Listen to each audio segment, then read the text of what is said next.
When looking back at the world's great civilizations, one notes they all reached an expiration point. What drives their decline and ultimate collapse, however, is one of the most debated topics in history. According to noted scholars Joseph Tainter and John Michael Greer, collapse occurs when a civilization reaches a point of unsustainable complexity that requires ever-growing amounts of resources that are increasingly hard to obtain, making them vulnerable to internal and external shocks. Tonight we're joined by Twitter collapsologist Borzoi to discuss these tendencies as they pertain to the United States, Western, and modern civilization as a whole.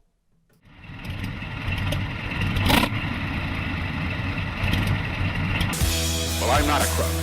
I've earned everything I've got. Military-industrial complex.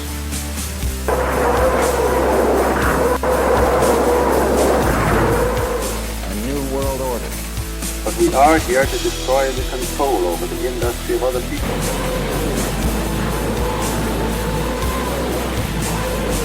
I did not trade arms for hostages. It's been time dealing.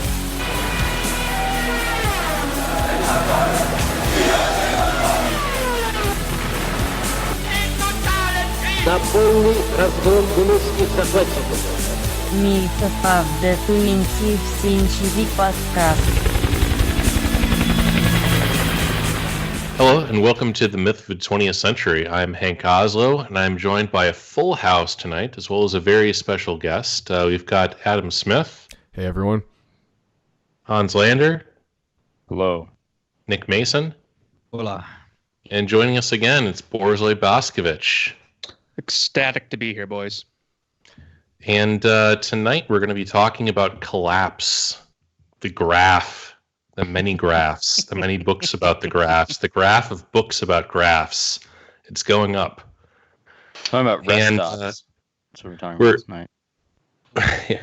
We're focusing mostly on, there's a whole suite of these people, this sort of, I don't know, like academic subfield almost, really sprang into popularity in sort of the late 60s, early 70s or so with kind of ecological thinking. But in terms of systems theory and the most concise explanation, I actually read this book back in college. It was assigned reading, and I thought it was very insightful back in the day, and it's one of my favorite nonfiction books. It's a brisk read too, by Edward Tainter, The Collapse of Complex Societies. Although it's applicable to just about any sort of resource extraction system, and a lot of the authors in this field seems to draw either explicitly or implicitly upon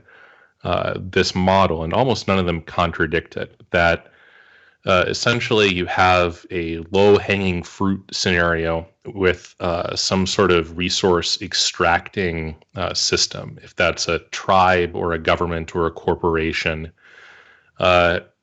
And so they extract the low-hanging fruit, like they figure out how to get very, high energy density out of something like coal, and they use that for a while, and then they start figuring out how to extract marginal gains. So they build systems to recapture some of the waste product, increasing degrees of refinement.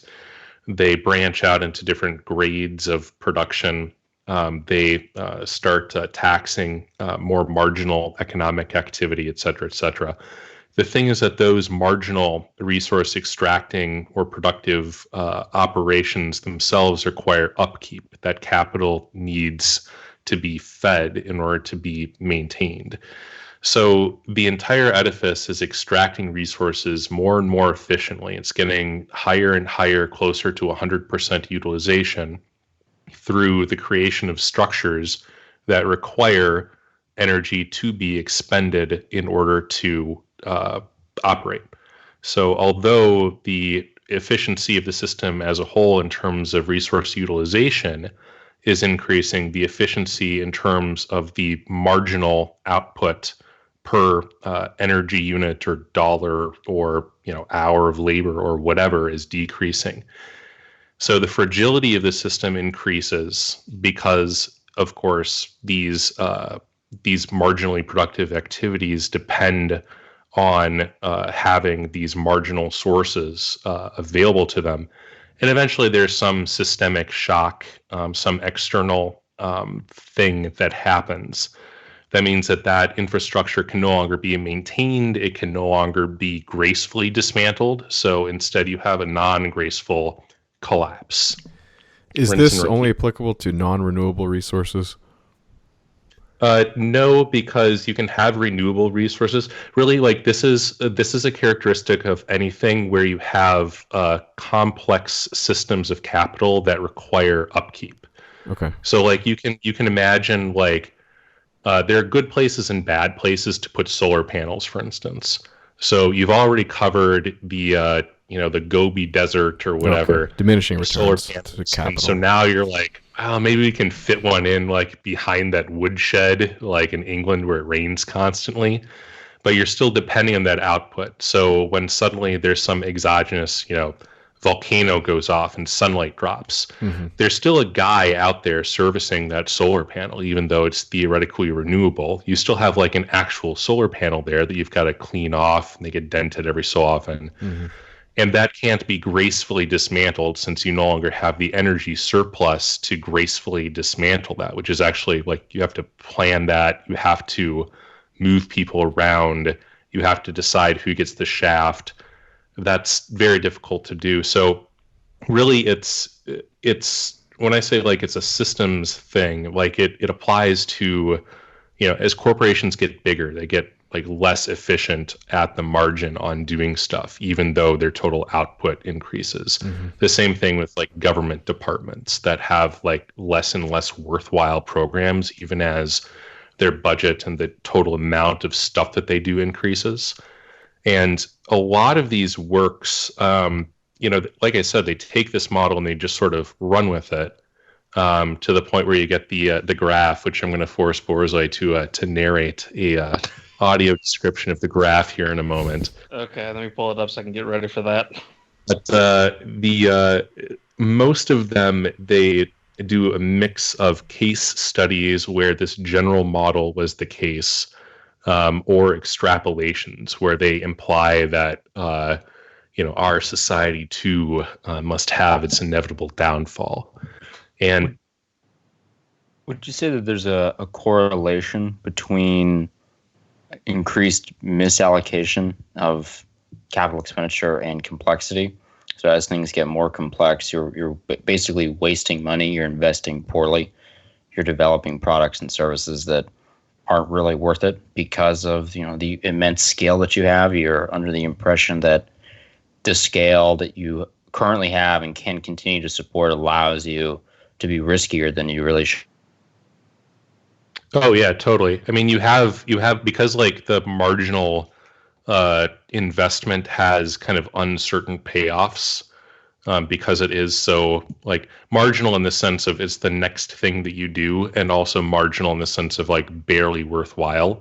So at a certain point, like 50% of your projects are paying off, even to break even, and then it drops even below that, and it just starts running on inertia. Until there's a systemic shock that causes. That's the thing. Like this model is kind of in contrast to a purely cyclical, like a smooth cyclical. Like you gradually get bigger and then you gradually get smaller. It's like you get bigger, it becomes unsustainable. There's a shock and then there's a collapse. So there's an asymmetry between the rise and the fall here. That.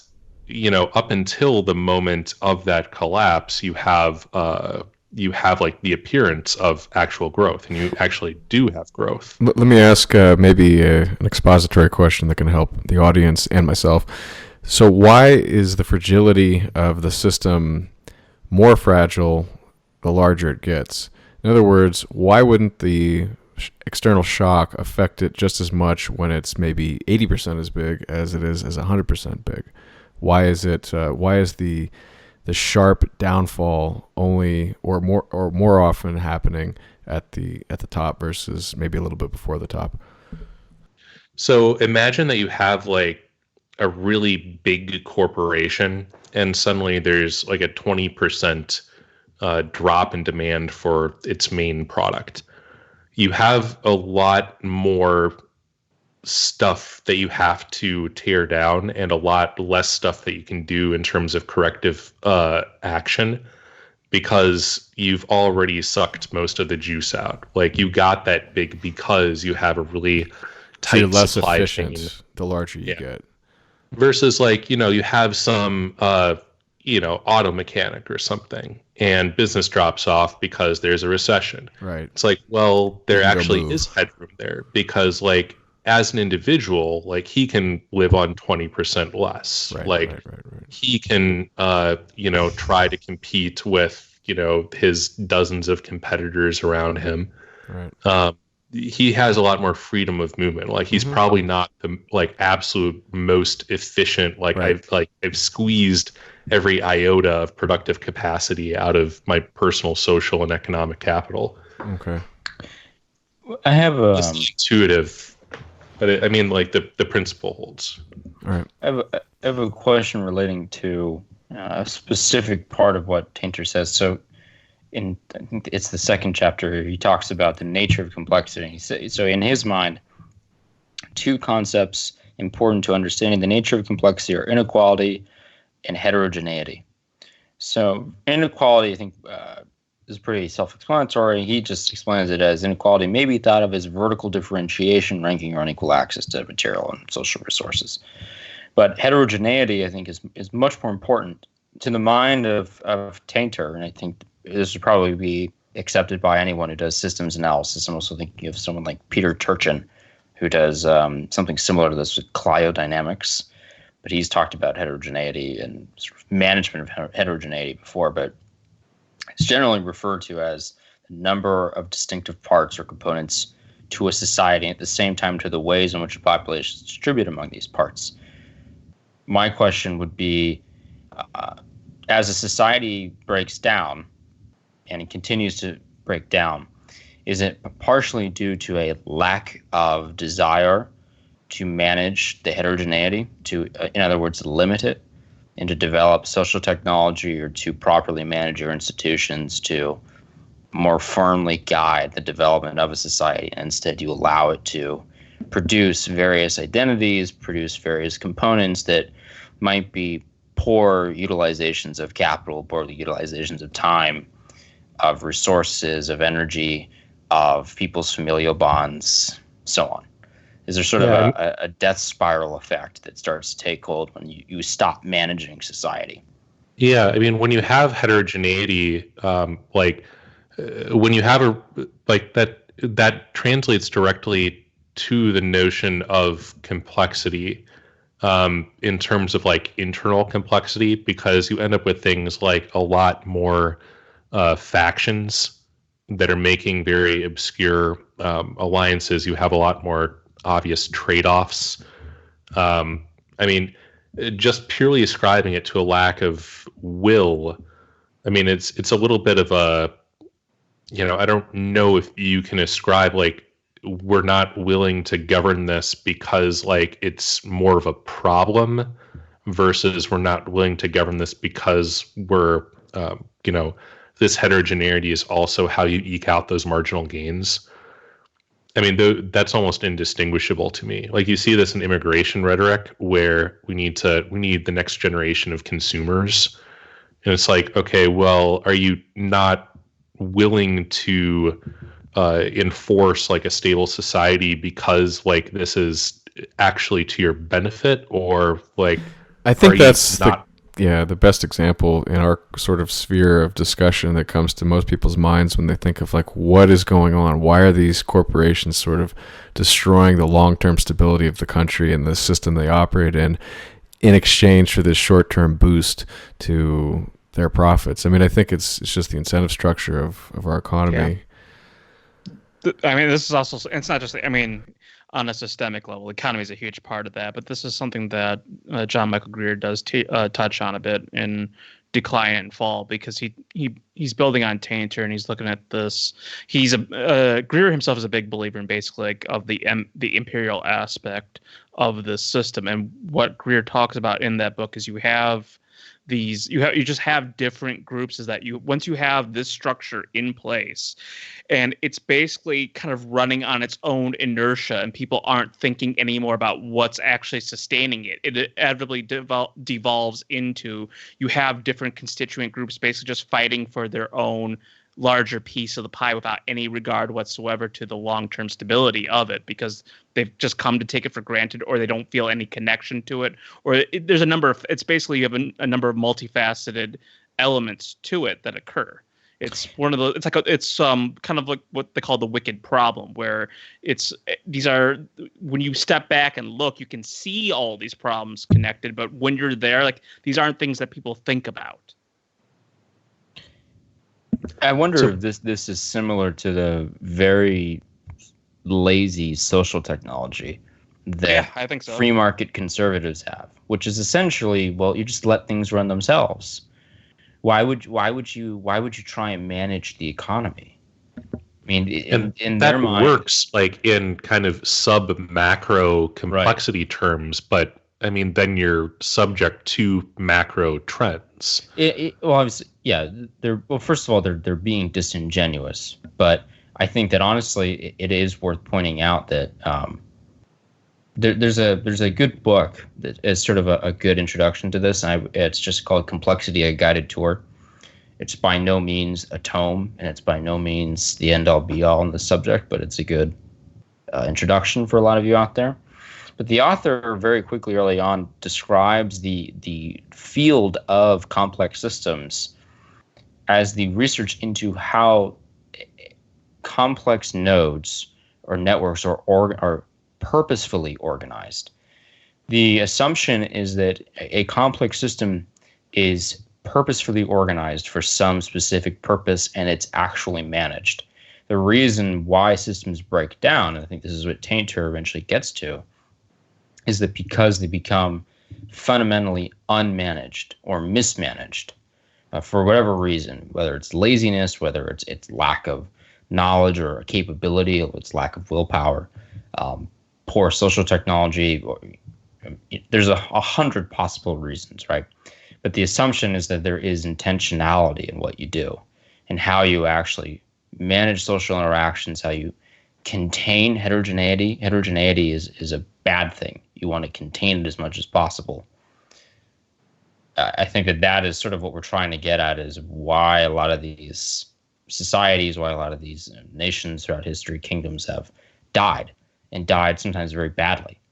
It's because they're fundamentally mismanaged right up until the end, and then they're not only unable to withstand external shocks, but many of the dynamics that created the system to begin with simply could not be replicated at a certain point. And they also remain in denial constantly about their decline. This is actually, I was going through today a panel he did with Kunstler, Orloff, two other guys, but Greer, John Michael Greer, for example, believes that we are already kind of in the early stages of the collapse.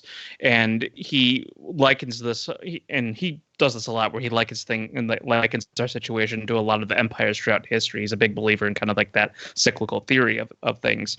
And even after the Roman Empire in the West had collapsed, people were basically insisting that they were still the Roman Empire, that it was still a thing, that they, you get into these cases of people basically still LARPing as though they are the Roman Empire. And Greer, for example, look at the name of our country. Would you call us united? Are we United States? And that's something that Greer actually says, where he says that it may be that in 200 years, whatever warlord is in charge of the largest swath of the United States is going to still be calling himself the president of the United States of America. It's the Holy United States, Holy Roman Empire. So you mentioned Greer. Greer's kind of a weird guy. Do you want to talk about him as a person? I guess he won't be coming on the show anytime soon, but yes, let's do that. I say weird is a positive thing. Like, all of the best writers are interesting because they have interesting takes that are novel and strange to people's understanding. And weird is a good shorthand from that. But that's a passable save, but yeah. If you're listening, John, we'd love to have you on the show. John Michael Greer is the king of the nerds, basically, because everything about him just screams giant nerd. I mean, let's not even talk about his like actual serious stuff. I mean, the guy writes Lovecraftian fiction for one. He basically kind of does like the his own like homesteading thing. I forget exactly how he does all that, but he is into the occult. He was the literal archdruid in the United States for a period of time, a member of a pagan organization. I mean, like, he was doing the full nerd LARP basically. In addition to that, however, he's an incredibly prolific author who's written both fiction and nonfiction, and he explores things from this. He's basically the one who popularized this idea of catabolic collapse, so the way things break down over time with the resources and the infrastructure. And he's written basically his books. If you read them in chronological order, you see what he's building towards, of what he calls the ecotechnic future, where basically he's looking at a post-peak oil future where after we go through a scavenger society, what do we fashion out of that with what remains and what we have on hand? In addition to that, he's also a huge fan of history, so he explores all these things from Spenglerian and Toynbee's perspectives on this. In fact, on his deindustrial reading list, he highly recommends that people read both Decline of the West and whatever Toynbee's work was called. I can't remember off the top of my head. And comparing a study of history. Yes, a study of history. And comparing and contrasting those two, and then picking a dead civilization and following its exact trajectory from its high point all the way to its decline and all the events that happened into it, and seeing what lessons can apply today. So he's like, it's hard to kind of encompass the kind of person that John Michael Greer is, because he's just that guy who is into weird stuff and is interested in basically everything. There's a couple others that have. I think a lot of that stuff started with Gibbon, really. You know, the decline of all the Roman Empire. There's this obsession with charting the fall of an empire, taking a huge interest in why exactly something fails, and then attempting to place the dynamics of your current period and what you maybe predict 20, 30 years out onto the fate of a long dead empire that had vastly different cultural dynamics from you. I think it was really Gibbon who started this trend and made it a huge part of the Western historiographical canon, I guess you could call it. There have been others like Toynbee, Glubb, E.C. Hall, Tainter. Obviously, I think is probably the most prolific. Maybe outside Toynbee, but Tainter is probably the most well known at this point. I'm not really sure where this comes from, and maybe this is actually a sign of impending collapse, that you have an intense interest in studying falls of empires before you and trying to actively placate your mind with, parallels.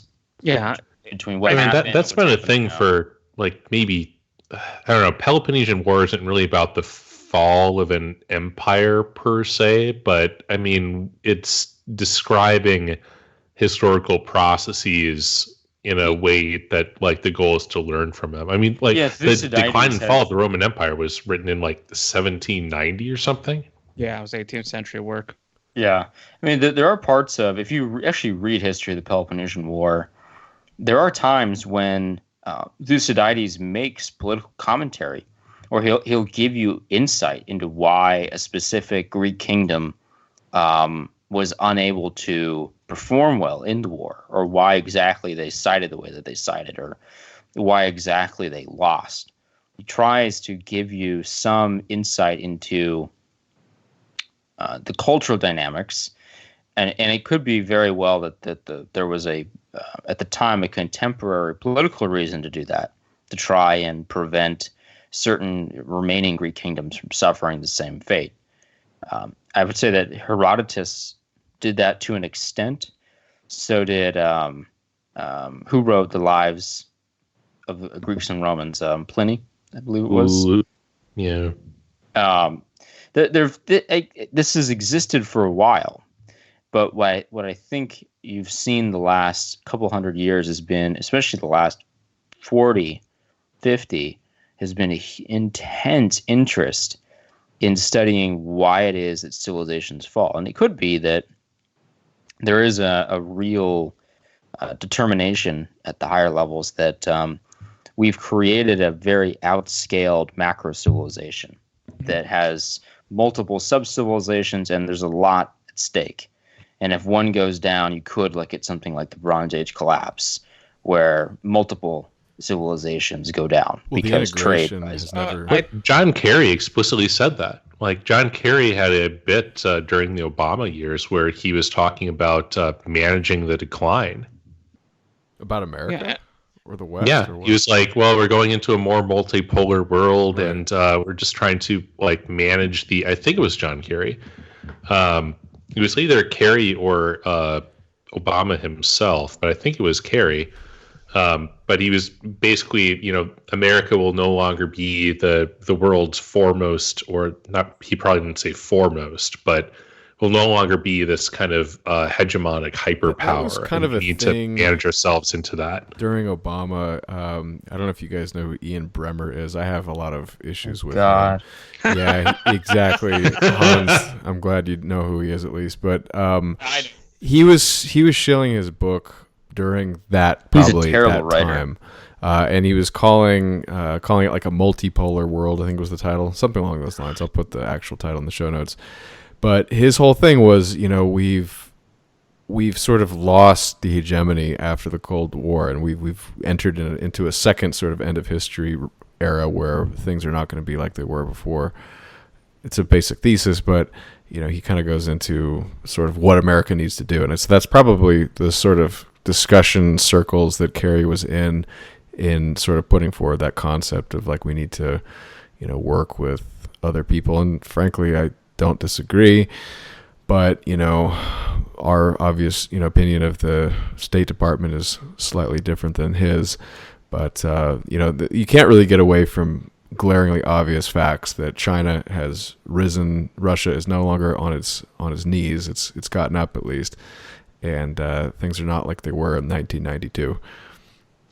That kind of thing as well. I mean, with basically like the system being self-aware, or the people within the system being self-aware of this stuff. I mean, you can see that as well with the limits of growth, which was commissioned. It was either late 60s, early 70s when it was first commissioned. But it was like in response to the oil shock, I think. Right. I mean, it was the 70s. It was very contemporary. I think it came from the Club of Rome. It came out of these groups that were really incensed at the idea of peak oil, which proved to be total horseshit. The point of why I wanted to bring that up, because you can't talk about the graph without talking about limits to growth. So I know when we get to that, we'll be able to talk about that. But there was this question of why this stuff is the collapse of civilization becomes suddenly interesting, especially like in the last 50 years. And to that, I would have to probably say, that anyone who's paying attention knows that sense of like if you're not growing, you're dying. And there has been, or in the case of an empire, if you're not winning, you're dying. And that there's been that sense in America for a long time. People are very aware of it. John Michael Greer did an interview with a guy on one of his more recent books based about the religion of progress.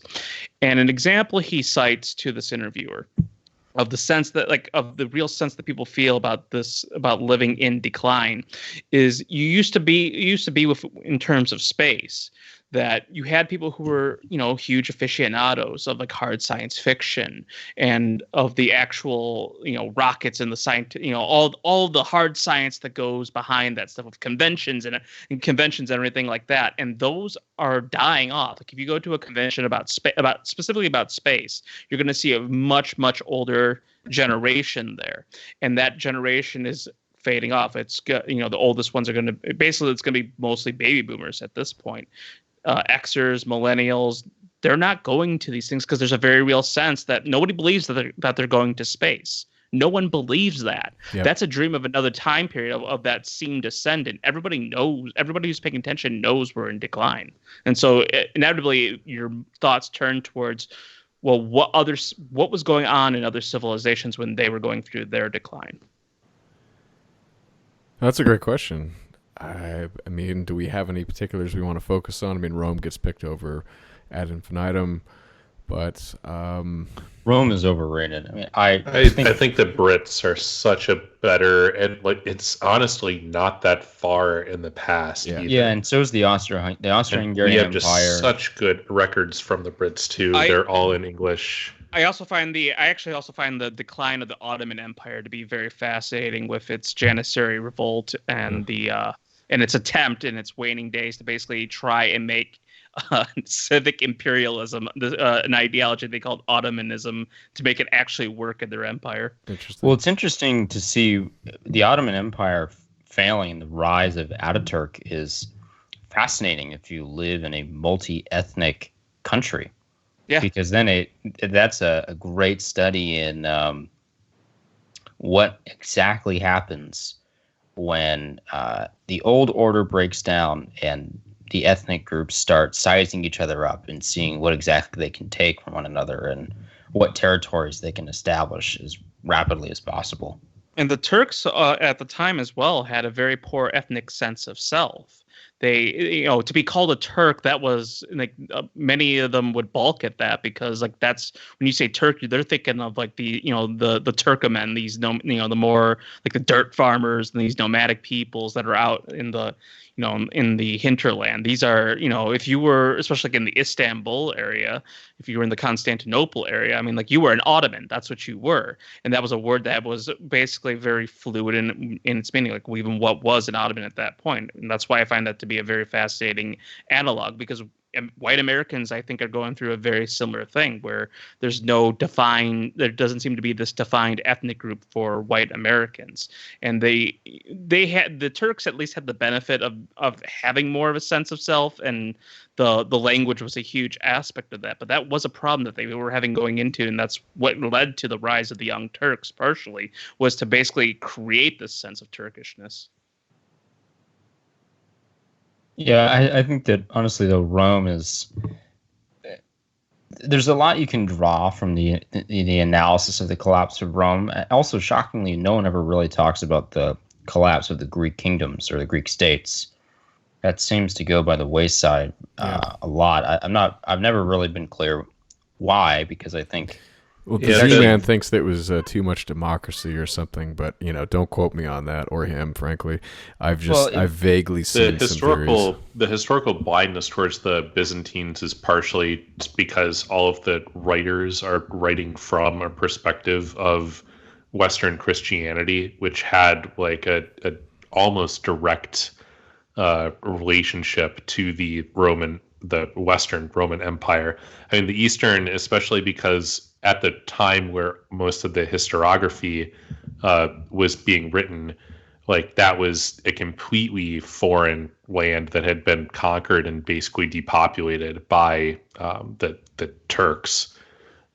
Really, there was also a weird crossover with some of the political movements. There, like the notion of Byzantine politics as opposed to the notion of like the prudent Western European prince. That had some crossover too. But I mean, a lot of it, I think, also is that the records just weren't that great comparatively because of the lack of things that were preserved and the language barriers and everything else, like particularly for a contemporary audience. Yeah, but I would agree with you, Hank, that looking at the fall of the Brits, looking at maybe the fall again of the Austro-Hungarian Empire, probably the best means of, if you want to, analyzing the rapid decline of the United States. I mean, honestly, even like corporations, you can look at an arbitrary collapsed corporation. The collapse of Sears, stuff that you can get you can get a handle on it, and you can see all these dynamics. You can it's not actually that hard to go and talk to some retired vice president at one of these places, and it's always super interesting. Whenever you meet like a retired boomer who had a long career in one of these huge companies, it's like ask them about the internal politics or what they actually did. Like, people like to talk about this stuff. It's a good point, Hank. I was going to mention in response to that, Clayton Christensen's Innovator's Dilemma theory. We didn't specifically mention him in our sort of management myth episode, but he is a little bit tied in with the Harvard Business School, Michael Porter. So make what you will of his theories, but his basic argument to me makes some sense, is that if you're an established company or empire, you have a way of doing business, and there's a reason you got to the point where you are, because there was a system at one point that worked, and then that became bureaucratized, and that became systematized. And now that there's an upstart competitor out there that figured out a way to hack into your system, find the good elements, outsmart you in other elements, they don't have that bureaucracy anymore. They can just execute on whatever works in the marketplace, or in the sense of like political economy, they can basically outcompete you. And because you have that sort of rigid system established in amber, relatively speaking, and you're not as nimble, you basically fall behind eventually. So there's lots of analogies, but if you look at China, it basically was sort of, the slate was wiped clean after the Japanese invaded and the Chinese Civil War. And then the Chinese kind of came up with a system. It didn't really work. They had a cultural revolution, and then Deng Xiaoping flipped it over again. And then that has been working. The American system was sort of fine until the frontier closed, but it was still protected by the oceans and somewhat of a nationalistic, protectionist policy structure to keep industry at home. But when the intermodal shipping container happened, and the unions and the sort of communist agitation in the unions in particular, and in the country as a whole, got the businesses basically sick and tired of the American worker, they just moved all the jobs overseas when they could. And now the multinationals are doing fine, but the middle class is screwed. And so the empire's stability is really threatened by this, and the democracy is not fast. It's not nationalistic. I mean, it's basically, it's a democracy. And so there's lots of these competing interests that don't really work together. And it seemed to be, working better before a lot of these other upstarts were happening and technologies coming along. But because it's stuck in this kind of, civic nationalist democratic system, it seems like it's trapped and it can't get out of it. And so big, and there's so many interests that want to just build more highways and shopping malls, because that's the only way we can increase GDP, even though it's not creating sustainable jobs and destroying the environment. It's just, I don't know, the incentives just aren't there to fix it long term until it breaks down and people are forced to. One of the things that you mentioned, I think, is a really important aspect of these kinds of collapses. When you have a elite, if that's a business elite or a political elite, that it doesn't have their interests aligned with the company or the nation, and intentionally tries to have their interests not aligned with the company or the nation. So you saw this with the rise of kind of a transnational economic elite that's perfectly happy to sort of do these bust outs of individual nations. But I mean, it's really obvious if you look at something like in the 1980s, when you would have these giant leveraged buyouts. And the way that you did historically, because they don't happen as much anymore, a leveraged buyout, you have a financial firm that has access to a lot of capital. Back in the days, they used to sell junk bonds. And they go scouting around for a company that has a lot of assets that they can strip off and sell, basically doing a bust out, if you've ever seen Goodfellas. And what they try to do is partner with the existing management. So they'll go to management and they'll say, hey, we'll give you like N% of the resulting company and like a pretty fat performance bonus if you help us strip all of these assets off of the company. and grind the sucker down to its core essentials and try to turn it into a cash funnel. They take all of the resulting debt, they pile it onto the actual company to vastly increase their leverage and make them very susceptible to these sorts of shocks, and try to grind out their money back. But the idea that like management is in on it in kind of a collusive arrangement against the interests of the stakeholders that supply all of the effective human capital that actually makes these things run, it strikes me as very similar to the idea that you have these transnational financial arrangements where, well, Hillary Clinton and her ilk became extremely wealthy by operating in the best interest of effectively a leveraged buyout of the American financial and political system, and stripping of massive amounts of assets, primarily in the interest, if you look at the raw numbers, probably of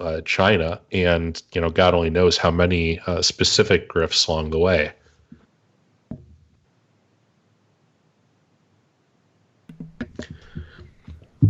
So do we have anything to add to that? Do we want to talk about what collapse actually means in the mind of both Tainter and Greer?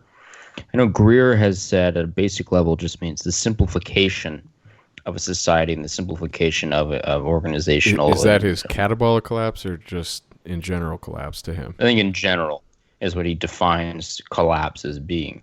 Tainter has a bit more complex idea of what collapse actually entails, but Hank, maybe do you want to go into that?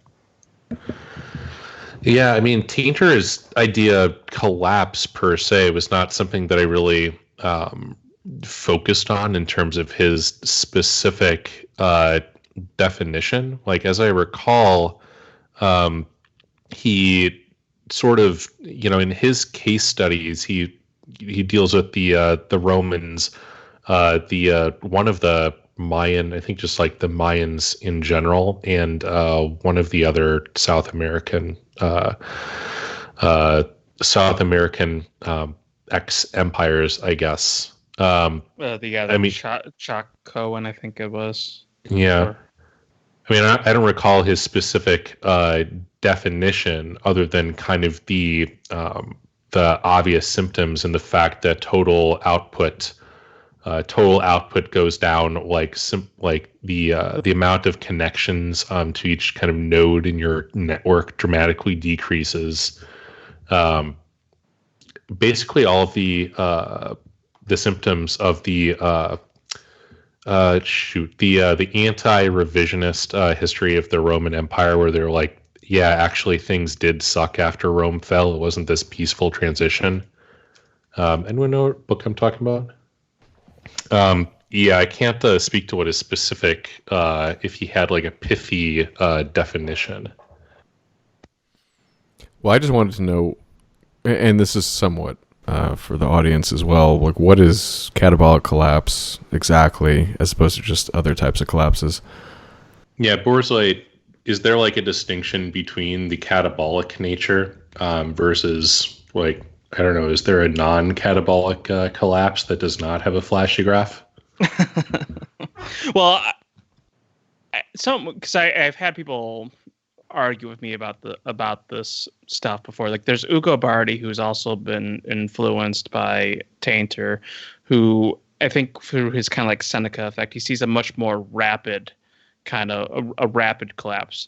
But the catabolic collapse of John Michael Greer is basically because he uses anabolic and the terms anabolic and catabolic, so you can think of this kind of like with muscles, and like basically it's the way that your infrastructure just breaks down over time. The problem with when people think collapse is that they think like, oh, I'm going to open up my door one day, and then there's just bodies strewn around as Glanton gangs roam the countryside, murdering everybody they see.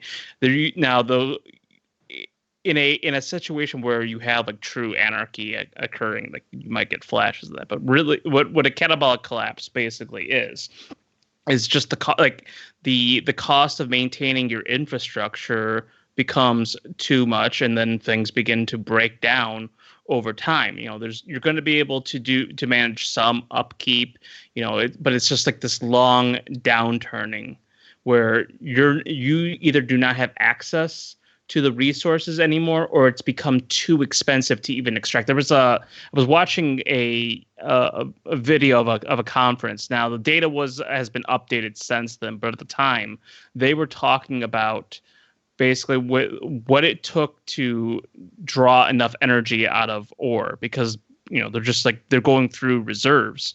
So it comes a point where it becomes much, much more expensive to be able to extract this, to be able to maintain the infrastructure, the transportation, specifically the transportation infrastructure to get this energy and material from point A to point B to point C. And these costs will keep going up over time.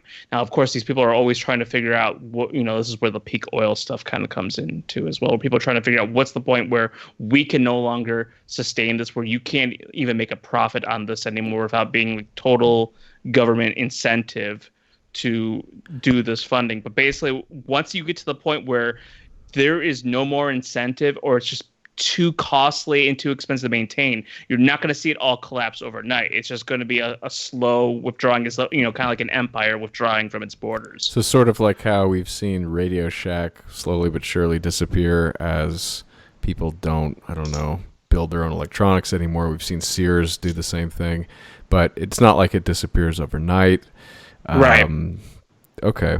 Well, you mentioned peak oil. It's like every like shock to the capital stock reduces the capital stock self-maintaining ability further, which means you have like a cascade effect, but it still takes time. Well, I think shocks are important, but I don't know if it's always has to be from a shock. But let me put it this way, because this gets into really abstract stuff, and to be able to to make it easier for people who are hearing these words catabolic collapse and what is that, what does that mean for me and my family? When you're living through a catabolic collapse, there's gonna be a lot of people in denial about the fact that they're living through a catabolic collapse. They might say things are tough right now, but better times are just around the corner. We just got to get the right leadership in, or they'll figure something out. People because you kind of have to puncture through this Hollywood myth of the collapse, where again, like I said, you open up your door and that's why the zombie thing is so. Well, it plays on so many different it plays on so many different things, but it also plays on that that fear that things are not going to get better. But it's hard to really conceptualize. Well, why does he call it collapse though? Is it just more sort of zingy? People remember that because you're gonna deindustrialize, and I don't know industrial society is going to collapse. Well, I would call that a decline, because it seems like the way you're explaining it, it sounds like it's slow, but a collapse is like the building just fell over. Versus the buildings kind of slowly crumpled to the floor. I don't know if collapse is the right word, but that's okay. I mean, that's what he calls it. So I think we got. It's the accelerating. It's the accelerating nature of the let's just call it a collapse that makes it sort of distinct, because things don't get linearly kind of worse and worse. It's like if you look at Venezuela's issues. That is a rapid collapse. I don't think that's a collapse. Yeah, I mean, what is slow or rapid? If it's a time frame, when did they first elect Hugo Chavez? 2001 or something. Some ways doing well during his reign. Now, some of that had nothing to do with him. It was just the stupid price of oil. But it was like they were clearly much better off under him. And then it was when he died and Maduro took over, and various reasons externally probably were pressuring that country, as well as the price of oil going down and their costs of supporting their regime going up because of Chavez's programs of social spending. Those two things basically made the sustainability go it's negative. The price of oil goes down or whatever, you're less efficient at oil production, so you have less money to maintain your oil production. Mm-hmm. So you have less money coming in, so you have less output, and this ripples down because you're also not maintaining your power plants, evidently. So when your power plant catches on fire, or the transmission lines caught on fire, whichever one it was, suddenly you have a 3-day power outage instead of a 1-hour power outage, which means that there's a lot of food in warehouses that goes bad, which means your transportation infrastructure gets stressed trying to carry in food from everywhere else. You need more oil to do that, but you don't have oil because your refineries suck. It's just this culmination. That process takes time because these societies are actually surprisingly resilient. People actually really are good at jerry-rigging things. I mean, you saw in the Second World War where everybody assumed that, well, we're just going to send in some bombers, we're going to level the city, and then this will be so terrible that everybody is going to give up immediately. And at a bare minimum, the city is going to be economically worthless. But that didn't happen. They were still cranking out tanks in Stalingrad in the rubble. London was almost flattened, and still people were, not necessarily the happiest, but they were still participating in economics, politics, and warfare. Yeah. So, I mean, there's micro scale resiliency built into all these things where people can take a surprising amount of abuse, and they're really good at solving problems, especially if you recognize that you're in a situation and you give people the sort of fiats necessary to take care of that. But on a macro scale, it's well, there's only so much blood you can get from a stone, and when your entire economy runs on stone blood, then you end up in this recursive death spiral. Your point's taken about Venezuela not happening overnight. I didn't mean to imply that. Yeah. What I was comparing Venezuela to is America, for example. I think we got a much, regardless of the reasons, our decline is slower than what's happening in Venezuela. That's all my point was. Yeah. I would add a metaphor of take a bridge, and the bridge is in decline. It's falling apart, and you don't have the people who are responsible for this have become moral and spiritual degenerates. From the perspective of a larger historical time frame, that bridge is already collapsed, despite the fact that you have cars and people walking across it every day.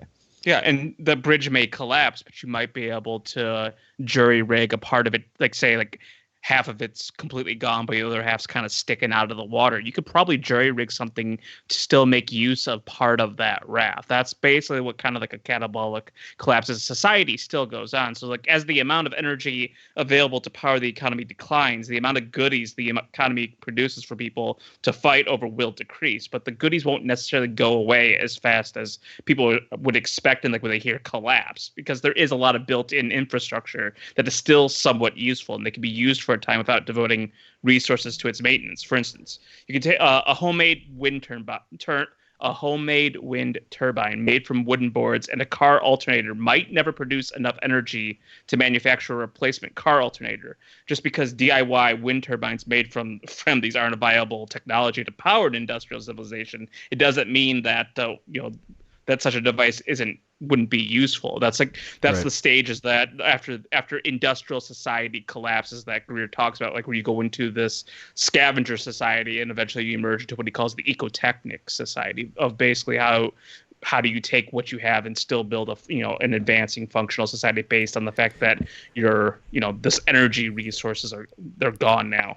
If I can give a couple of anecdotes and some numbers to give flavor to people's understanding of the United States' state of infrastructure, in my little book, Exit Strategy, I mentioned some of this detail, but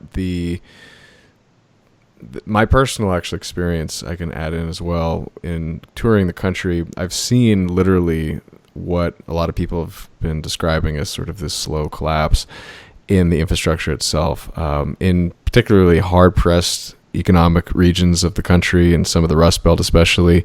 You will literally see overpasses going over highways where rust is sort of jumping out of the concrete. It basically just got so corroded that the rust expanded and pushed concrete off of the exterior of the side the side rail of where the cars, can't drive over off the edge. And then you'll see exposed metal and rust falling off, and there's just not enough money to maintain that. There's also the American Society of Civil Engineers who give annual report cards, regardless of how self-serving you may assume this to be. There are other industry, in manufacturing in particular, industry groups that will look at the state of American infrastructure and talk about how much money it would take to actually fix what we have just to keep it in its current condition for the foreseeable future.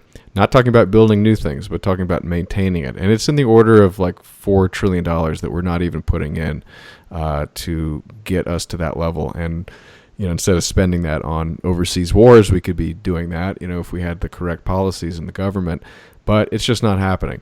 And so what ends up happening is these roads are literally deteriorating slowly but surely. And then we're getting to the point where people on message boards that I'll read occasionally will talk about how there was a road that when they were growing up used to be fine, and now there's a giant gully running through the middle of it because the city can't raise enough money to pay for the re-asphalting of the road. So this is occurring. People are seeing it.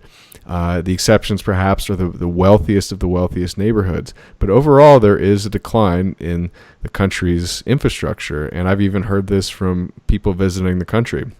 And they say, back home, the government would employ people to fill potholes. I don't know why there's so many potholes here. And, this wasn't from a quote-unquote first world nation this person was coming from. So this stuff is real. I don't see how anybody can really objectively argue that it's not happening, but as Borzoi points out, people are in denial about the fact that we are still a first world country. I mean, this is what Trump ran on. One of the anecdotes he would give is when he'd land his plane at LaGuardia, where his private jet would go into. I mean, the signage was literally made out of crummy 2x4s that were rotten. And I've been in plenty of American airports after visiting countries overseas and just being embarrassed. I mean, how dirty they were, how badly the sort of design was, and just the level of disorganization overall with the human capital. I mean, we don't even need to get into that, but it's just the physical stuff is bad. So I saw a feral pigeon attack a child at Newark Airport. It's a sign of the times. I mean, but Adam, how could people believe otherwise when the fundamental myth of the system is the myth of progress? I mean, how could America be in decline? America can't be in decline. The West can't be in decline because the West, or what's left of it, is apotheosis of progress. And that's something that I forget what he called it, but that's a John Michael Greer has an entire book about that, of basically progress being a religion, and it's because that it's treated as such a religion. And he writes primarily from the American perspective. He's talked about this before, like that he's aware that there's European perspectives on this, but he doesn't try to speak to that because he doesn't know enough about it. So he's speaking almost entirely from the American perspective on this. And in America, we have such a huge, like, our religion, our civic religion is progress. I mean, this is something that even this is one of the many reasons why conservatives are basically useless, is why we always say that they're just 20 years behind the Democrats, is because they also believe in this in this religion, this myth of progress, that we have to be advancing towards something. And I'm trying to remember with like Zizek's things, like there's a light in a light at the end of the tunnel, but it might just be a train that's coming to hit us. So we've talked about some of these processes, and we've started to get into scenarios. But before we go there, I believe what we're really talking about is the black thing is it's going up, which causes the blue thing to go down. We're talking about the doom spaghetti now. Paint us the word picture here. All right, so we're talking about doom spaghetti. All right, so this is the doom spaghetti, also known as, in capital letters, the graph. If you're on Twitter, you'll see, and you follow me and any of my buds, you'll see this graph posted as a meme. So a little bit of background on this. This is the World 3 model, which was developed out of the Limits to Growth, which had been commissioned by the Club of Rome. So I know that people have raised concerns about this. This gets into like peak oil stuff and whatnot.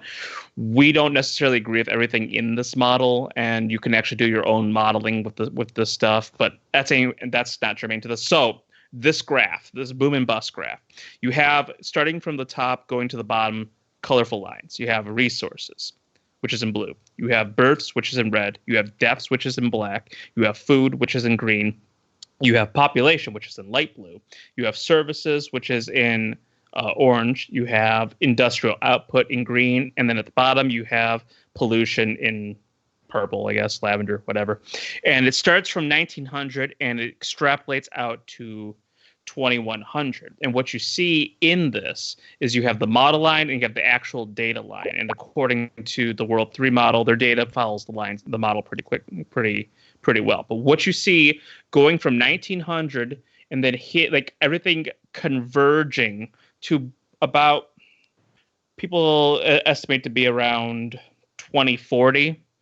At least that's what on this graph people debate on what the actual year would be. I don't see the point of even debating years. But you're going to have your resources go down because obviously your resources are limited. We do not live in a infinite world. We live in a finite world, and no matter how much you refine your processes to basically extract maximum energy out of your resources, you're going to run out of them at a point. It's just you cannot escape that fact. That's just a natural law right there. So as your resources go down because you're using them up, you're also seeing births going down because of that effect that has on industrial society. We've seen this time and time again. Industrialized societies lead to less births in the family. And I mean, we're hitting that kind of within the West, we're hitting that crescendo where you have people going into full kidult and, basically, sterilizing themselves in order to avoid having children at all. Well, once you hit that kind of like that peak, whether it's peak oil, that catabolic collapse point, whatever it is that whatever that point is, the deaths are going to start going up. Because even though the deaths have been going down due to industrialized society, with the basically people living and eating better and getting healthcare and medical advances, your food supply is going to go up, but then it's going to go down once it hits that same point. And this is all related to that resource line. And what corresponds to all of this is the services, which is kind of like electricity and then your industrial output, which from 1900 obviously has been rising up. You reach that point where the resources diminish, that's going to go down. And at that same time, you have pollution rising with industrial output. But once you enter into deindustrialization, which is that 2040 point I've been talking about, where the doom spaghetti basically all converges all at once, the pollution will eventually taper off because you're not creating the industrialized output for that. Obviously, your industrial output goes down as well. Population will start to decline as well as the deaths go up because you basically hit peak population. This is and regardless of the graph, peak population has been something that has been debated among ecologists and people who are into this kind of stuff. We talk about how frightening it is to have this exponential population growth. Well, there is going to be a peak population point at some point, because again, we live in a finite world. So it's eventually going to have to taper off, short of, basically space colonization, which a lot of people will just think is fake and gay, anyways. But that's basically the gist of it. All the lines converge at a certain point due to resources being used up. Deaths go up, population peaks, tapers off, pollution peaks, tapers off, and we just go into a deindustrialized society. Well, I'm looking at it. There's a go ahead. Concise explanation here. Like the actual genesis of this thing, it makes such a nice meme because there's a lot of stuff going on, so you can swap out the labels, of course. It was funny. I'd seen this. Seldom do you get into the origins of graph. I just want to comment. I've heard of the World 3 model some time ago because I was doing some work in this type of research, and it's pretty surreal to actually be talking with other people about it. To be honest, it's kind of cool and weird at the same time. But what I am also, by the way, the sort of convergence happened probably a couple months ago when I was noticing Twitter memes of people with this graph etched onto people's swim trunks. And this was posted on Twitter. Apparently this actually is a thing. People are wearing this to the beach. But what I was going to say about the graph itself was that the actual data overlaid against the model predictions are not perfectly aligned. But if you've ever done any sort of forecasting and modeling of systems, especially something as sort of complicated as an overall socioeconomic system, you would never expect anything to be perfectly fitting itself. But I got to say, like, I'm looking at the closeness of the actual versus projected lines. They seem to fit fairly well, in my opinion. Yeah. The one that was off the most is deaths, and it's likely because so deaths went down a lot more than they were expecting through the the advancement of industrial society. It's likely because of a lot of medical advancements. And also, I'm going to guess as well, it might actually have a lot to do with food production as well because of the Green Revolution. Well, it's also, if you look at right above it, the births have gone down as well. And so you could ascribe much of the lack of death to be the lack of people, growing at the rate that they expected it to. Well, the population grew. It did grow. But I was looking at I was looking at population, not births. Yeah, no, you're correct. You're correct. Yeah. And the other thing that I was going to say before, there was some contention about peak oil, or maybe Hans was thinking of Hubbert's curve. I'm not exactly sure.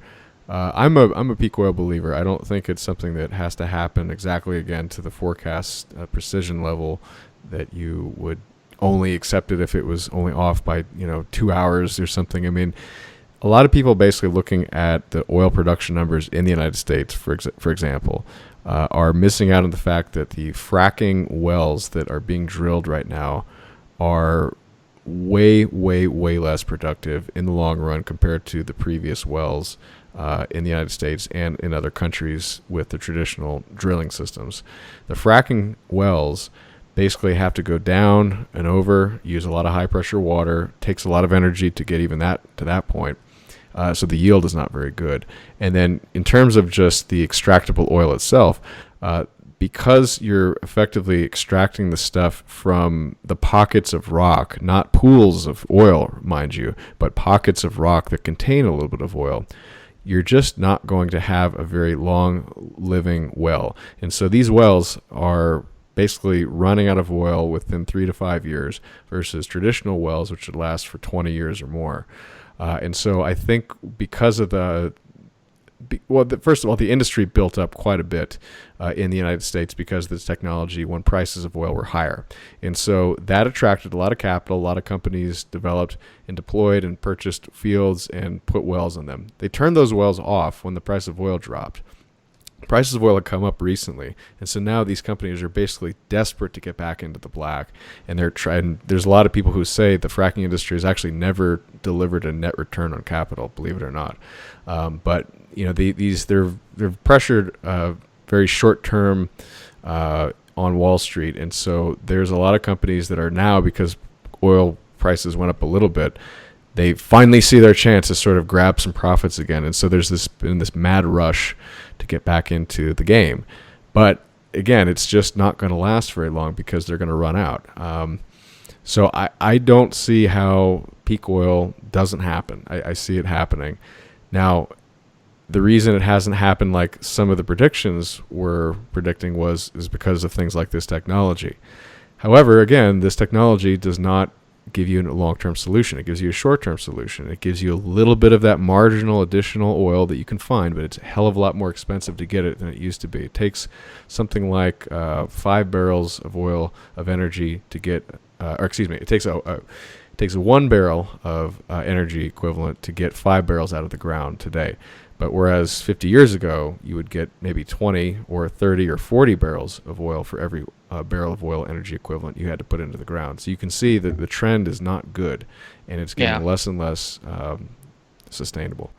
And I'm actually pretty sanguine about oil particularly, almost uniquely. That's the only thing that I'm not particularly worried about, just because there are technologies that have been fairly well field tested that can produce oil substitutes at around like $120, $130 a barrel. was what some they of those, figured. however, are operating under the current system where they don't have to take up. I mean, renewable, like ethanol, for example, currently takes up about 30% of the U.S. corn cropland. If we had to suddenly, and that only covers about 10% of our gasoline needs, if we suddenly had to replace the remaining 90% of our gasoline, we wouldn't have enough corn land. We'd have to start substituting. Oh yeah, I'm not talking about ethanol, like certainly not corn ethanol, but things like thermal depolymerization, some of the stuff with like weird microbes, different chemical processes that basically take organic waste and turn it into various oil analogs. You could be right, but I think we're going to have to reduce the amount of oil we use ultimately. Oh yeah, I mean, I would say that it's likely that there's an effective long-term price cap on oil, and a sort of a production basement. Whether that's compatible at scale with the way that American society is set up. I mean, because it's not even, you talk about oil. Primarily, oil, like you burn it to make your cars go and to make electricity. But if you start looking at things like lubricants, like that's where the really scary shit comes in, when you realize how much of your society and like your individual machinery is dependent on bearings and lubricants. Sure. And cutting oil for machining parts and all of this stuff that it's very possible. I mean, they've been making synthetic oil for almost a century, I think. Oh, sure, motor oil. The synthetic stuff is quite good, actually. Yeah, but I mean, it's all about like, okay, well, what's the price that you can produce that at? What does it cost to distribute it? Because you've got to like actually get this to every place that you need civilization, which means you now need roads. I mean, all of this becomes vastly more difficult if you don't have the return on energy invested to support like really dense sources of energy. Because if you have really high return on energy invested, that almost definitionally means you have a really densely concentrated payoff. Like if you just have a well that's like, maybe all the infrastructure associated with that is like, 10 acres, and that's just like spewing out oil. That's like, you can calculate how many BTUs are available to you at that location. If suddenly you have to like bring in huge amounts of roughnecks from all throughout the country to work on this fracking rig that's bringing chemicals from everywhere across the country to get this stuff out of the ground, and then you have to post-process it, like the aggregate amount of energy, like if you're just fracking everywhere, sure. Like you can get like a large amount of stuff, but it's very diffuse, and then you need to redistribute it through these networks in order to reconcentrate it to do useful stuff with it. So the infrastructure issue of how do you actually, how do you translate like these things that are theoretically available into things that are useful at a particular place and time and short notice? I think that's one of the symptoms of collapse, actually, is that, well, we know this problem is theoretically solvable because we've solved it before, but it turns out there's just a whole lot more moving parts, and nothing works quite as efficiently as it used to, and so the problem never actually gets solved. Absolutely catabolic. So I wanted to ask about, I hear with these discussions a lot of talk about technology.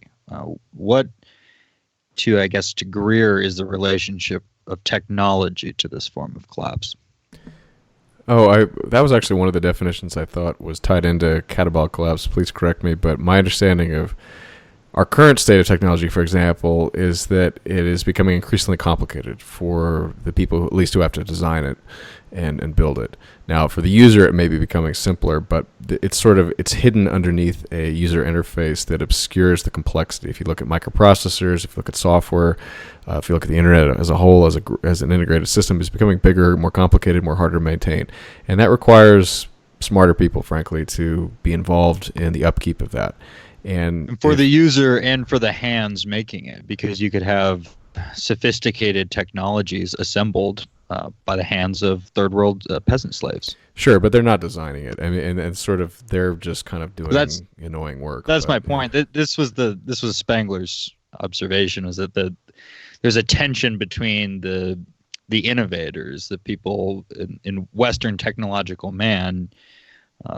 You have the creative genius, the innovator, and then you have the people who are implementing this and people who are using it. And the users also have their quality of life improved by this, and the process of laziness and comfort sets in.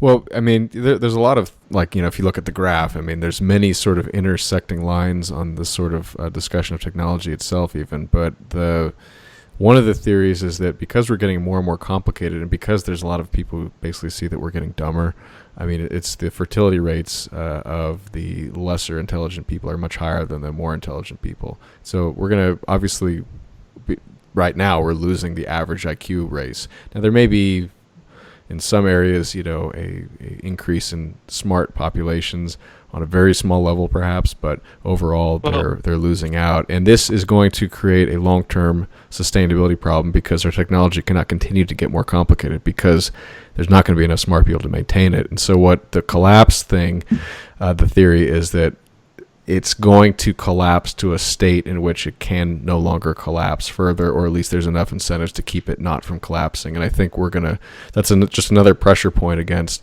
complexity, and I think we're going to run out of there's the tragic irony built in to mass society is that mass society or egalitarian society is actually built by superior men. So in it has the seeds of the undoing of superior men.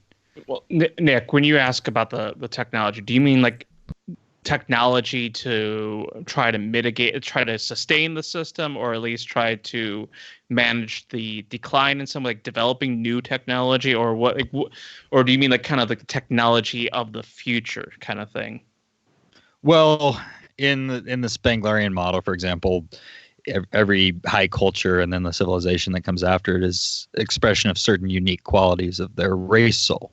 And to Spengler, Northern European man, Aryan man, Faustian man, which have you, one of his defining qualities is his mastery of techniques and machine techniques.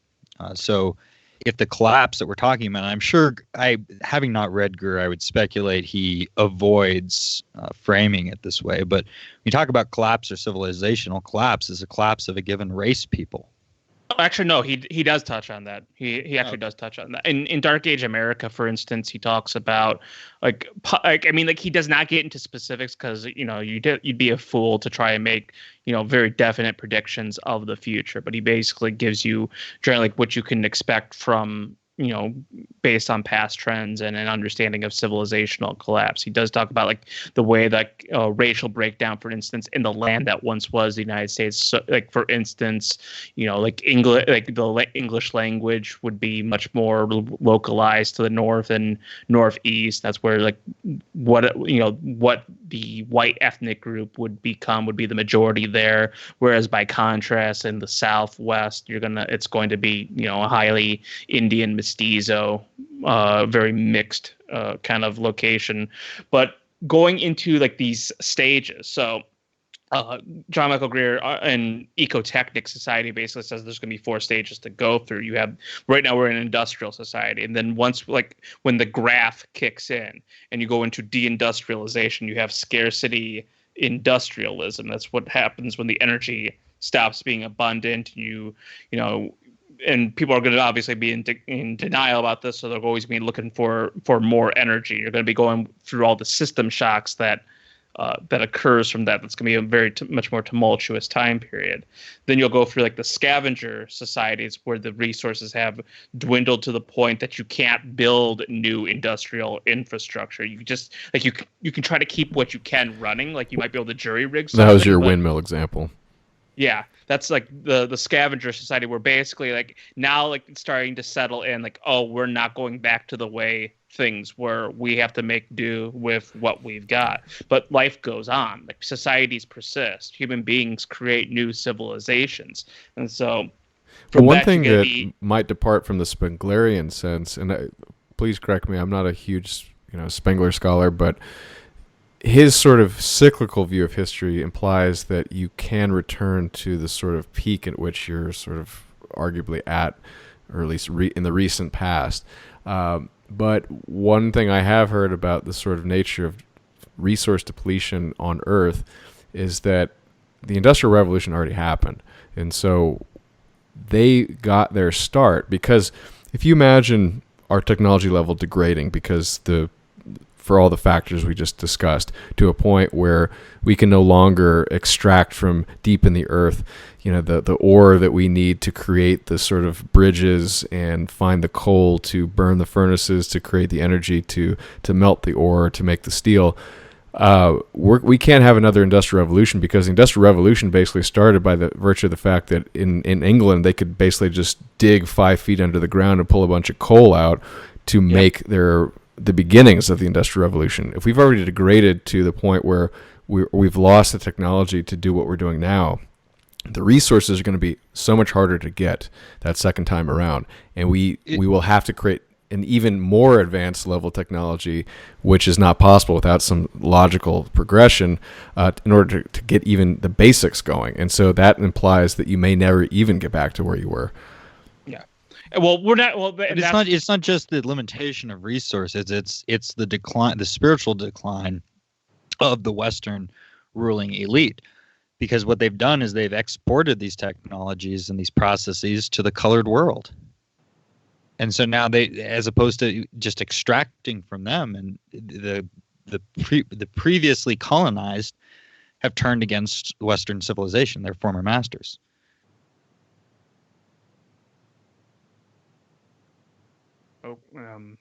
I mean, I don't disagree with that. I guess it's like that's going to be what the question of what the future kind of looks like, because if we survive through the scavenger society, what Greer argues we would be going into would be the eco-technic society, that's what will remain of all the relics. So once like industrial technology is gone, and nothing useful can be created from the remains. We're not going to be going to we're not going to be becoming medieval peasants or going into like an Anne Prim society or anything like that. It's just that the technologies that can make it through the long bottleneck of renewable energy and resources only are going to be the ones that'll still manage to be around. And certain technologies will persist due to the Lindy effect. Like we're going to basically be going into this kind of weird future, assuming that assuming I guess like not everything is destroyed as much as possible because of like the various nuclear the nuclear weapon problem we have and the nuclear plant problem we have, but we're going to be the eco-technic society that Greer argues that we're going to be going into, and this is like hundreds and hundreds of years in the future. Like we're talking 200 300 years. It's going to be this weird mishmash of the technology that can survive and that you can develop off of without the Industrial Revolution technology. So what did he call the society again? It was something technic, and my question is Eco-technic. So what is the technic part of the eco? Is this like the Guillaume Fay theory of archaeofuturism? Like what exactly is the technic aspect in Greer's? I think it's a revision. Again, having not read, I think it's a revision of Spengler, because Spengler would define the North European high culture, then civilization, in its later stages having the machine technic. So I think he's replacing machine technic with eco-technic. Absolutely, yeah. But can you give me an example of what an eco-technic does? Or if it's not a person, like what is it? What does the society look like to I mean, it sounds kind of like you'll have the persistence of some technologies that don't require kind of complex capital input for their upkeep. So you'll have a lot of kind of odd legacy stuff. You'll have a lot of economic development patterns driven on the local level by what happened to be available and self-maintaining on a micro scale. Stop me if this is sounding. I should make clear what technology is in a Spenglerian sense. So technology is creative technology is man's ability to alter modes of living, ways of living. So it would be, I suppose, forming ways of surviving and living based no longer on purely machinery, but on some other I don't know, subsistence farming or some shit. Oh, okay, so the Technic is not necessarily a hybridization of like a machine and sort of like precisely. farming. The it's basically the Technic is the farming or the natural way of living itself. Well, basically, permaculture for one is like the developments of that is something that Greer talks about a lot in Ecotechnic Future, like that as. Kind of, I think that would be an example of that. I mean, one thing that he talks about when he talks about the Ecotechnic Society is that it's hard for us to even imagine what that would even actually look like, because we're talking about something that's, you're trying to extrapolate, hundreds of years into the future. But basically, you're going like the technology that works is going to be the technology that works, whereas everything else will be cast by the wayside. But like basically, like the time period that we are living in, this time of abundance with these ridiculous widgets and this. These monuments to the Industrial Revolution that we have built, these are going to be like the myths and legends of societies hundreds of years in the future. Yeah, and Borzoi, let me read to that end. Let me read Spengler. This machine technics will end with the Faustian civilization, and one day will lie in fragments, forgotten. Our railways and steamships as dead as the Roman roads and the Chinese wall. Our giant cities and skyscrapers in ruins like old Memphis and Babylon. The history of this technics is fast drawing to its inevitable close. It will be eaten up from within, like the grand form of any and every culture. When and in what fashion we know not. Faced with this destiny, there is only one world outlook that is worthy of us. That which has already been mentioned as the choice of Achilles. Better a short life, lull of deeds and glory, than a long life without content. Already the danger is so great for every individual, every class, every people, that to cherish any illusion whatever is deplorable. Time does not suffer itself to be halted. There is no question of prudent retreat or wise renunciation. Only dreamers believe there is a way out. Optimism is cowardice. Literally that, but with permaculture. That's Ecotechnic Future. So let's go. Monument, like we, and this is something that Greer talks about. Like we may very well be the devils of the future because of the society that we left behind. If they connect our wastefulness and our inability to cherish what we have because like Greer paints a very grim picture in Dark Age America of absolute just ecological disaster wrought by our inability to keep things in check. We be slaveholders.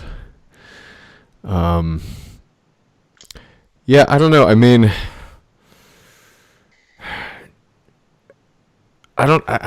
he's basically seeing this coming from limits to resources. Is that the primary reason? He's not talking about the stuff that probably Nick is theorizing about. Yes and no. I mean, like he basically Greer just takes Spengler and adds ecology to him. But is he including the racial aspects? Well, there we go. So, I mean... I'm sorry. I mean, when I say ecologist, Spengler was an ecologist of history. Right. I mean, like biological, like environmental ecology. I'm just saying, like adding that to it. Okay. It's that's the core of Greer. Like where he taught,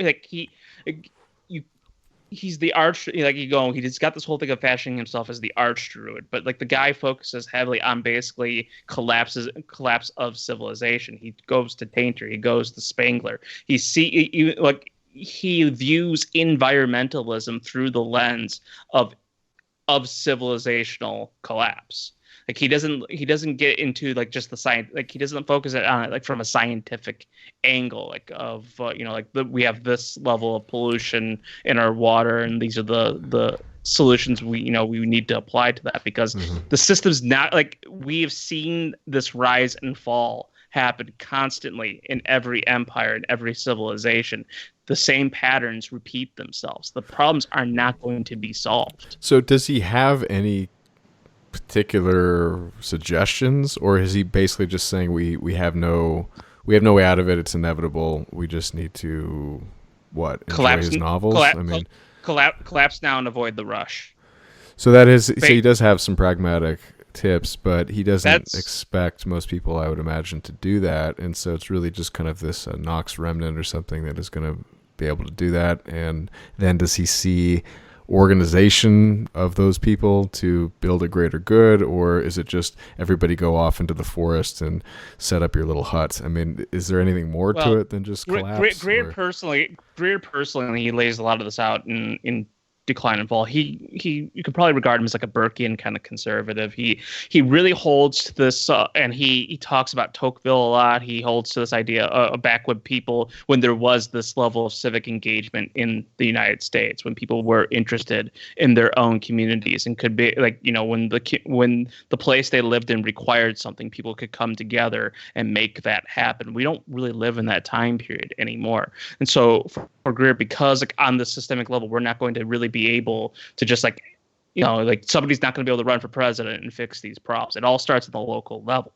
Now, if you had this giant, consciousness sweeping the country where people were like actually interested in solving these systemic problems, and we're starting at the local level, like then you could probably see like some change happen, because Greer argues that change comes from the ground up. I think he's just rather pessimistic that that's even really going to happen. But if you're going to make a go at it, the place to start is in relocalization, in forming community bonds, in having practical skills that can survive lean times. He talks about people living poor lives with dignity, because he believes you're going to be going through leaner times no matter what. And the more you're prepared for that, the more you're going to have people who are able to respond to those problems and might even be able to possibly better mitigate those problems. We don't know, but the thing is that it has to start on the local level. And until that groundwork and that, social capital is built in, we're just all going to be little atomized people watching bits and pieces of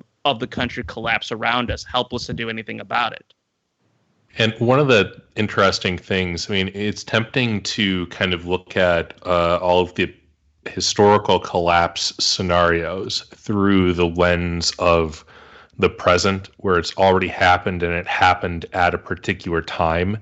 And you can say, like, ex post, like, oh, the Roman Empire, it was doing good around, 200 BC, and then there's this peak, and some stuff happened, and then decline and fall. But history is replete with examples where you had reconsolidations that happened. Like, you had things in the Roman Empire, again, like the crisis of the 3rd century, that were successfully resolved. Or, the Byzantine Empire, which, descaled in the sense that it was just a more compact, contiguous zone in a different, more hospitable neighborhood with more robust institutions that survived for another 1,000 years.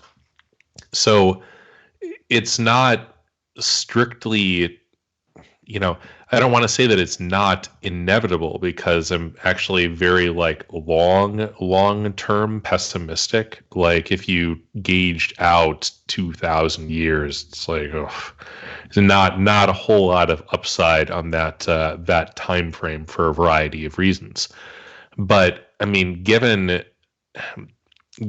the amount of accreted local social, economic, and political capital in fairly defensible parts of the United States, for one, but also, what are the odds that New Zealand actually collapses, in a Greerian sense? There could be some kind of world-spanning plague, but of course they could just shut all their ports, that biology game style. If the rest of the world economy goes to shit, they'll have problems importing some capital goods, but they do have a local industrial base. There's islands of order even in these collapse scenarios, that I think there's this no bootstrap theory, like the thing about all the easy ore is already gone. If we deindustrialize everywhere, then it's impossible to bootstrap. But the whole process of the Industrial Revolution wasn't really like, oh, like, surprise, there's all this iron ore on the ground.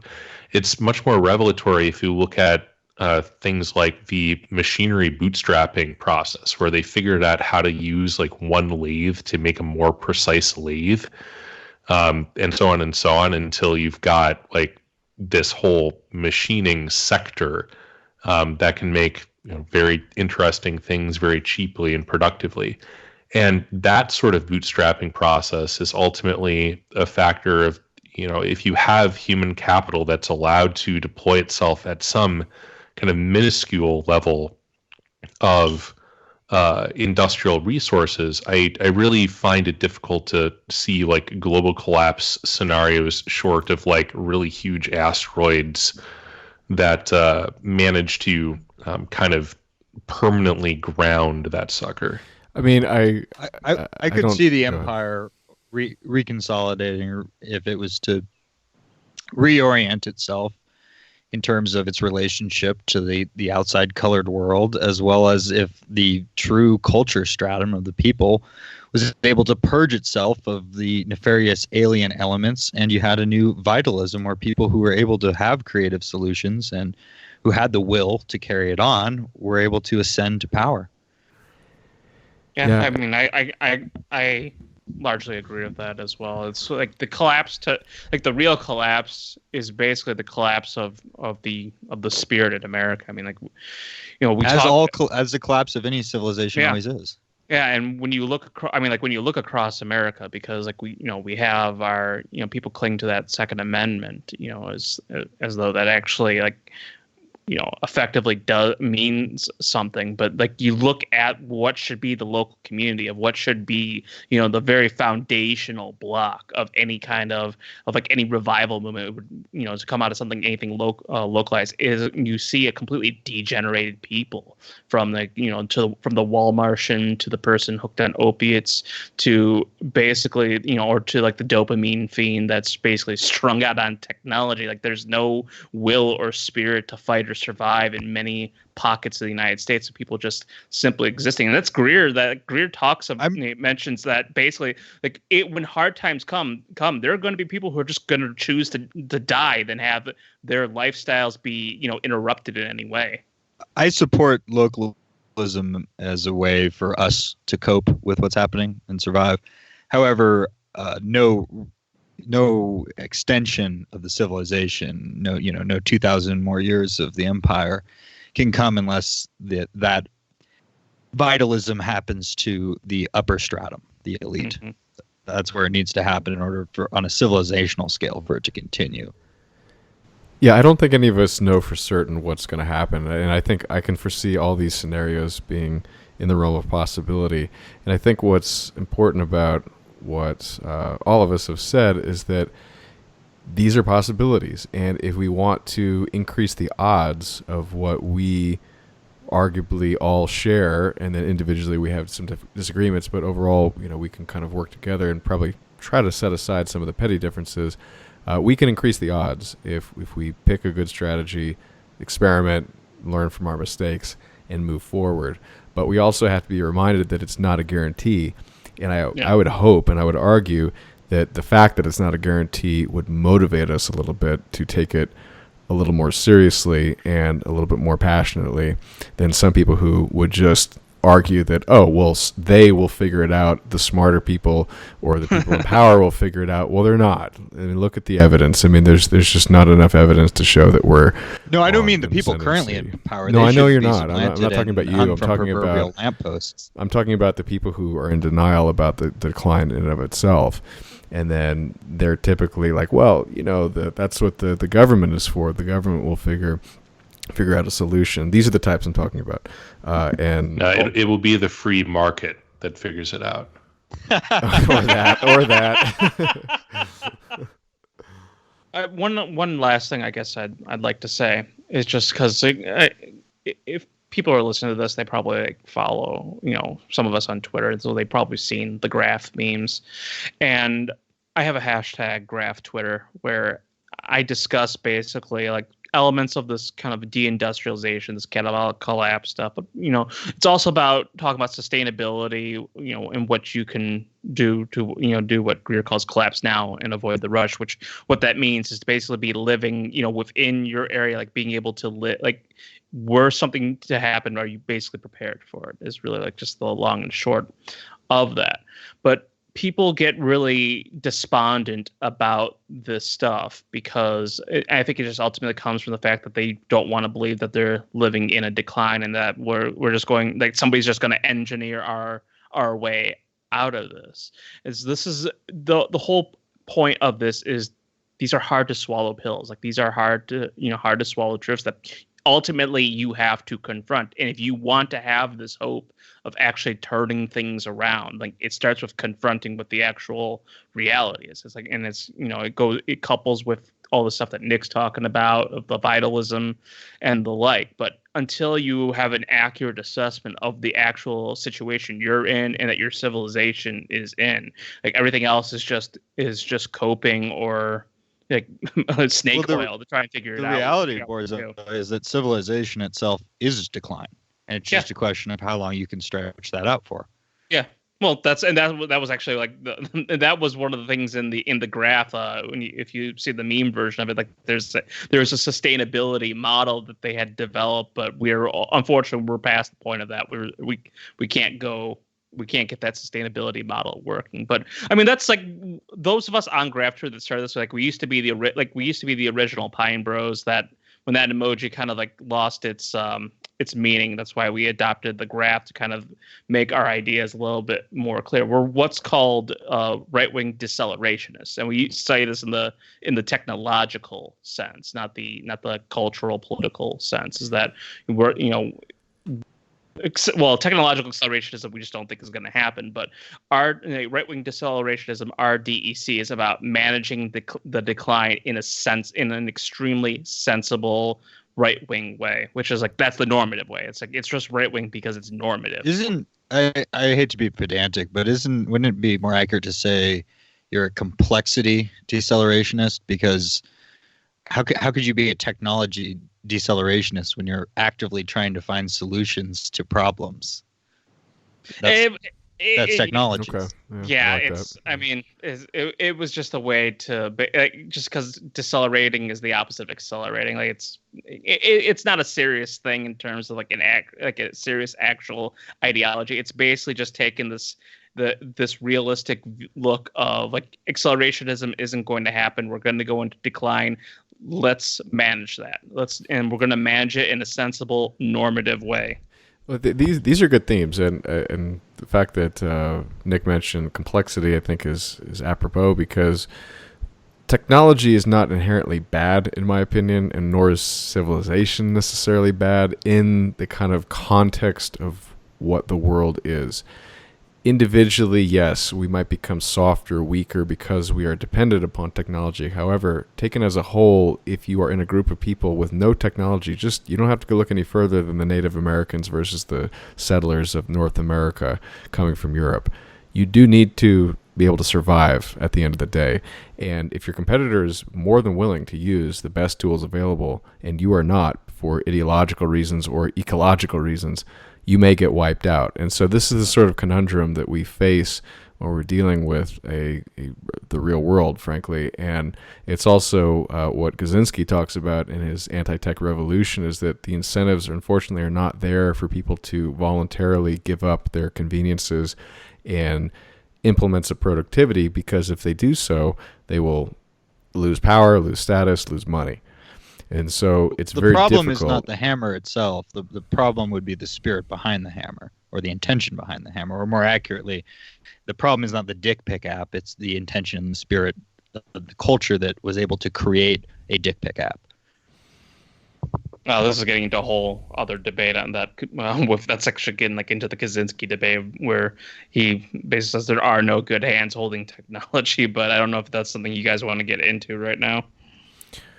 Well, I don't have any easy answers for damn sure. I think when we want to change things, we have to be... He's wrong.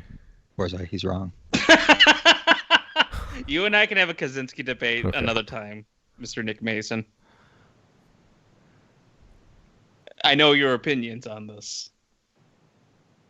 Well, what I was getting at also was civilization itself, aside from technology, to me means, organization of community on a large scale. And if you're political, regardless of whether you care about having things to shop for at Walmart, organization matters.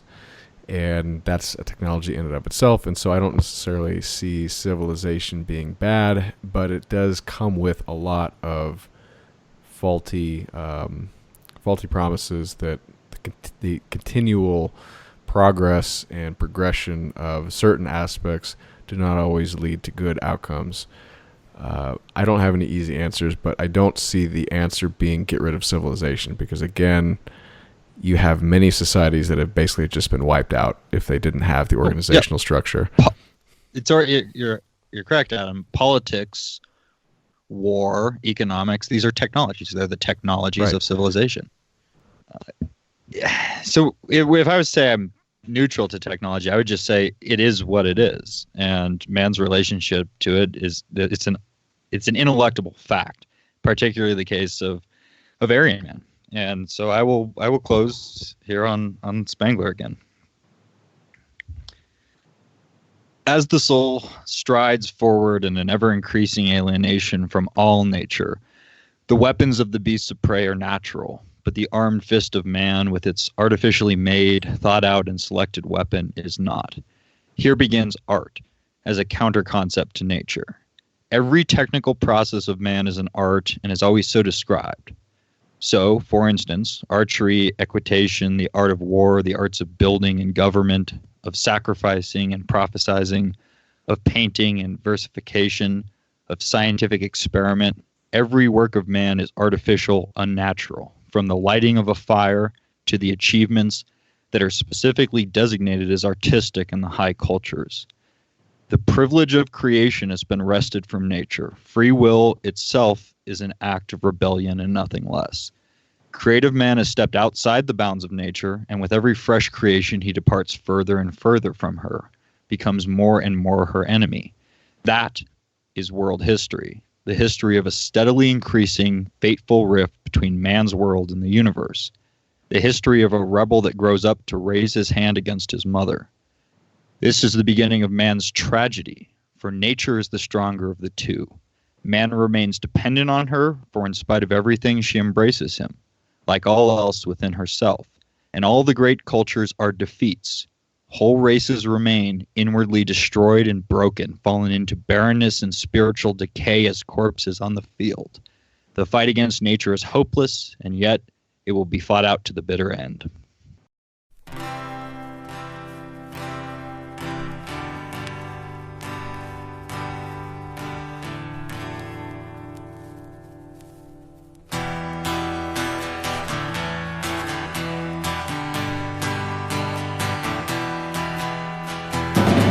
They're making the last film.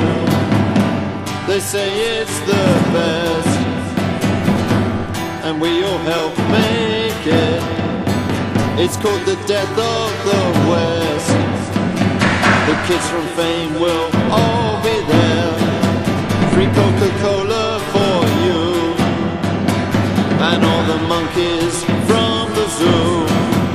Well, there'll be extras too. They're making the last film.